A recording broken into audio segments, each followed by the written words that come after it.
یہ صرف آخرت میں ہی ایک خزانے نہیں ملنے. جو بندہ درود و سلام پڑھتا ہے یہ نہ سمجھے کہ صرف جنت ملنی ہے، مرنے کے بعد جنت قبر جو ہے جنت کا باغ بن جائے گی، بلکہ یہاں بھی رب کائنات جو درود و سلام پڑھتا ہے اس کے لیے دنیا میں بھی آسانیاں پیدا فرما دیتا ہے.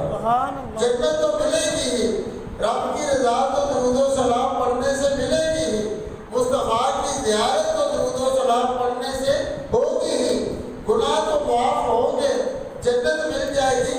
مگر دنیا میں بھی بے شمار فائدے ملتے ہیں کہ جب بندہ حضور کی ذات پر درود و سلام پڑھتا ہے تو رب کائنات دنیا کی اس کی ساری پریشانیاں دور فرما دیتا ہے. جہاں اپنا مرکز اول درود محل میں 10-15 دن پہلے ایک نوجوان کو ایک دوست لے کر آئے، کہنے لگے کہ اسے 2.5-3 مہینے سے بخار ہے، ڈاکٹر نے ٹائیفائڈ بتایا ہے، مگر دوائیں کھائی جا رہا ہے، ٹریپیں لگتی ہیں، بخار نہیں جا چھوڑتا، بخار نہیں جاتا، تکلیف نہیں جا رہی. میں نے وہی محبت والی باتیں کہ پڑھنا شروع کر دو صلی اللہ علیہ محمد صلی اللہ علیہ وسلم. درود پاک کی محبت میں نے اس کے دل میں پیدا کرنے کی کوشش کی، درود و سلام کی برکتیں سنانی شروع کر دی اور درود و سلام پڑھ کر اسے بھوک مارنی شروع کر دی کہ وہ آیا بھی دم کروانے کی نیت سے تھا، اگر دم بھی نہ کرتے تھے اس کی بھی تسلی نہ ہوتی.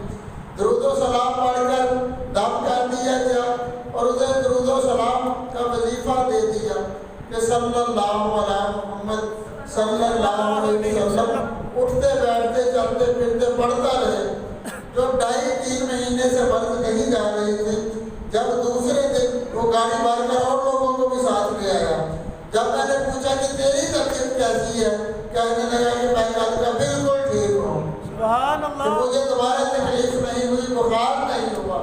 یہ مصطفیٰ کریم کی ذات پر درود و سلام پڑھنے کی برکت ہے، آپ کے نام کی برکت ہے کہ رب کائنات دنیا میں بھی مشکلات پریشانیاں دور فرما دیتا ہے. جنت بھی ملے گی، رب کی رضا بھی ملے گی، دنیا میں بھی پریشانیوں سے مصیبتوں سے چھٹکارا مل جائے گا. بلکہ جب ہم چاہیں گے، جو چاہیں گے، درود و سلام پڑھنے کی برکت سے رب کائنات ہمیں وہ بھی عطا فرما دے گا. اللہ تعالیٰ کی بارگاہ میں التجا ہے، دعا ہے کہ کثرت کے ساتھ درود و سلام پڑھنے پڑھانے کی توفیق عطا فرمائے. صلی اللہ علیہ محمد